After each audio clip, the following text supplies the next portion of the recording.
नमस्कार. आपल्या या YouTube चॅनलवर मी गणेश तुकाराम शिंदे आपणा सर्वांचं स्वागत करतो. धाराशिवच्या शिरपेचा मानाचा तुरा रोवण्याचं काम दिव्यांग अशा चेतन सपकाळने केलं. त्यानं जागतिक पातळीवर नेमबाजी स्पर्धेत जो भारतीय संघ सहभागी झाला होता त्याचा तो एक हिस्सा होता आणि या भारतीय संघाला कांस्य पदक मिळाले.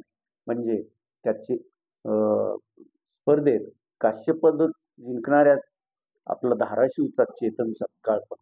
चेतन सपकाळ तसा एका सामान्य कुटुंबातील धाराशिव जिल्ह्यातील मुलगा, संपूर्ण दिव्यांग असं त्याची, पण तरी दिव्यांग असूनही तो राष्ट्रीय राज्यस्तरीय या स्पर्धामध्ये अगदी सर्वसाधारण गटात खेळतो आणि या सर्वसाधारण याच्यात पण त्यानं अनेक पदकं आजपर्यंत मिळवली आहे. नुकतीच हॅनोव्हर या जर्मनीतल्या शहरात पार पडलेल्या या कर्णबधीर जागतिक नेमबाजी स्पर्धेत भारतीय संघानं कांस्य पदक मिळवलेलं आहे. मालवण नजीकच्या राजकोट किल्ल्यावरील असलेला छत्रपती शिवाजी महाराजांचा पुतळा गेल्या सप्ताहात कोसळला. त्यानं उलटसुलट चर्चा सुरू झाल्या. मात्र लोकसभा निवडणुकीच्या अगोदर या पुतळ्याचं अनावरण करायचं म्हणून घाई गडबड झाली आहे. निश्चितच ती अनेक आता समोर येऊ लागली आहे. धाराशिव लोकसभा मतदारसंघाचे शिवसेना उद्धव बाळासाहेब ठाकरे पक्षाचे खासदार ओमप्रकाश भूपाल सिंह उर्फ पवनराजे निंबाळकर यांनी आपल्या ट्विटर हँडलवर एक हे टाकलं आहे. त्यात त्यांनी त्या पुतळ्याच्या उभारणी आणि पुतळा निर्मितीसाठी शासनानं 2,40,00,00,000 रुपये खर्च केला. मात्र या पुतळ्याच्या अनावरण प्रसंगी हेलिपॅड बांधण्यासाठी जे प्रमुख पाहुणे येणार होते त्यात पंतप्रधान नरेंद्र मोदी, संरक्षण मंत्री राजनाथ सिंह, राज्यपाल रमेश बैस, मुख्यमंत्री, दोन्ही उपमुख्यमंत्री यांच्यासाठी त्या राजकोट किल्ल्याच्या शेजारी 3 हेलिपॅड तयार करण्यात आली आणि त्या हेलिपॅड निर्मितीचा खर्च 2,02,00,000 एवढा असा त्याच्यावर खर्च झाला. हे हेलिपॅड बांधण्यासाठी शासनानं डिसेंबर 2023 त्याची निविदा प्रसिद्ध केली होती, टेंडर काढलं होतं. मात्र हे काम करण्याचं जो वर्क ऑर्डर त्याला म्हणतात, कार्य शुभारंभ पत्र असं, पण त्याला एक गोंडस असं नाव आहे, ते मात्र शासनानं अगदी सप्टेंबर 2023लाच दिलं होतं. यावरून यात काहीतरी घोळ आहे एवढं निश्चित. आता जे पुतळा निर्मितीचे काम करणारी मंडळी, ज्येष्ठ मंडळी आहेत, ते सांगतात की एवढा उंच पुतळा 6 महिन्यात होणं शक्यच नसतं. कमीत कमी हा पुतळा तयार होण्यासाठी 2 वर्ष लागतात. त्यामुळं घाई गडबडीमुळं ह्या पुतळ्या बनवताना काहीतरी चूक झालेली असणार हेही यातून स्पष्ट होत आहे. त्याचबरोबर जे महाराष्ट्र सरकारचा एक विभाग आहे की तो पुतळा किती उंचीचा असावा, त्याला किती उंचीची त्याला परवानगी द्यावी आणि मग पुतळा जिथं उभारला जाणार आहे तेथील यंत्रणाही मग आमचा पुतळा अमुक एवढ्या उंचीचा वगैरे पत्र देत असते. आणि तर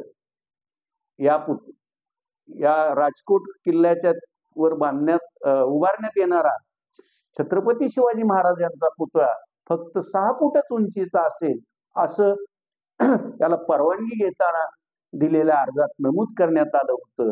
त्यात हा पुतळा 28 फूट उंचीचा असेल असं नमूद केलेलं नव्हतं. असंही आता पुढे आलेलं आहे. असो, आज या घटनेचा निषेध म्हणून महाविकास आघाडीनं ठिकठिकाणी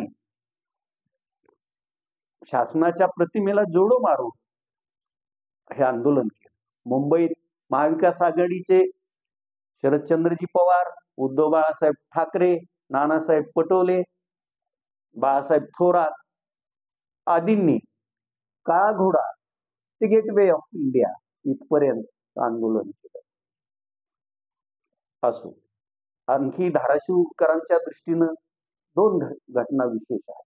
एक म्हणजे धाराशिव जिल्ह्यात भाजप या पक्षाची उभारणी करण्यात ज्यांचा मोलाचा वाटा आहे असे परांड्याचे पूर्वी पत्रकार असलेले आणि नंतर राजकीय याच्यात आपलं कसब दाखवणारे सुजितसिंह ठाकूर यांना सन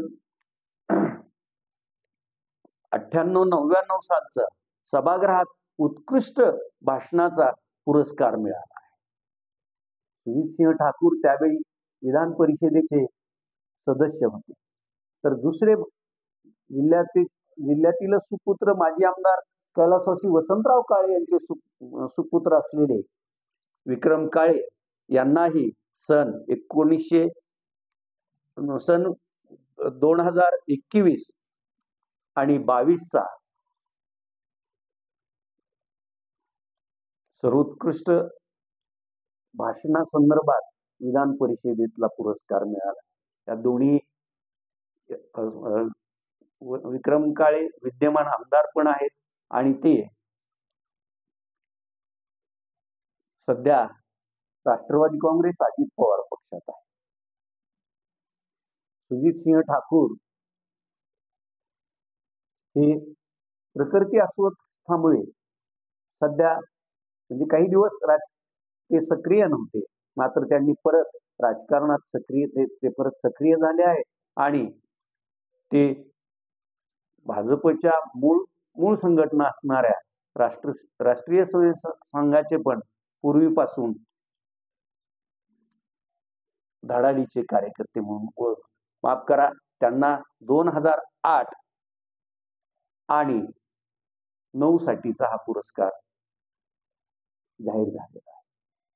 तर मग दिव्यांग चेतन सपकाळ असो, माजी आमदार सुजितसिंह ठाकूर असो, आजी आमदार विक्रम काळे असो, की आजी खासदार